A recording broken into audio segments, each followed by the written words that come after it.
രസം എന്താണെന്ന് വെച്ചാൽ ഇവർ ആദ്യമായിട്ടാണ് ഇന്ത്യക്കാരനെ കാണുന്നതെന്ന് എനിക്ക് ഡൗട്ടുണ്ട്. ഇന്ത്യ എന്ന് പറയണത് ഹിന്ദു എന്നാണ്, ഹിന്ദു എന്ന് പറയും. അതുപോലെ തന്നെ പലർക്കും ഇന്ത്യ എന്ന് പറയുമ്പോൾ അറിയത്തില്ല, അങ്ങനെ ഒരു സംഭവമുണ്ട്. പിന്നെ പലരും രൂക്ഷമായിട്ടൊക്കെ നോക്കണ്ട് ഇവൻ ഏതാണ് എന്നൊക്കെ പറഞ്ഞിട്ടുള്ള രീതിയിൽ. ശരിക്കും ഇവിടെ ഭയങ്കര ഫ്രണ്ട്ലിയാണ്, ഭയങ്കര പാവം പിടിച്ച ആൾക്കാരെന്ന് പറയില്ലേ, എനിക്ക് അങ്ങനെ ഫീൽ ചെയ്ത്. എല്ലാവരും വന്ന് എൻ്റെ ഇപ്പോൾ ഫോട്ടോ ഒക്കെ എടുക്കുന്നു, ഞാനെന്തോ സായിപ്പ. അതുപോലെ അത്യാവശ്യം കുറച്ചെങ്കിലും ഇംഗ്ലീഷ് അറിയാവുന്നത് ഈ ചേച്ചിക്കാണ് കേട്ടോ. യെസ്, വേറെ ആളാണ്.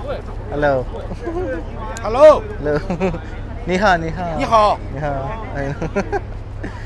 അപ്പോൾ പുള്ളിക്കാരിക്ക് കുറച്ചെങ്കിലും ഇംഗ്ലീഷ് അറിയാം. അപ്പോൾ കുറച്ച് കാര്യങ്ങളൊക്കെ ചോദിച്ച് മനസ്സിലാക്കി.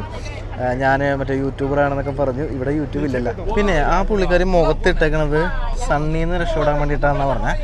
ഞാൻ സൺസ്ക്രീൻ വെച്ചിട്ടുണ്ട്, അതേപോലത്തെ ഒരു പരിപാടി. എല്ലാവരും ഭയങ്കര ഫ്രണ്ട്ലി ആയിട്ടുള്ള ആൾക്കാരാണ്. എല്ലാവരും വന്ന് ചോദിക്കുക എവിടെ നിന്നാണ് വരുന്നത്. ചിലർക്ക് എന്നെ കണ്ടാലും ഇന്ത്യക്കാരനാണെന്ന് മനസ്സിലാവുന്നില്ല, കാരണം അവർ ഇന്ത്യക്കാരെ കണ്ടിട്ടില്ല എന്ന് തോന്നുന്നു.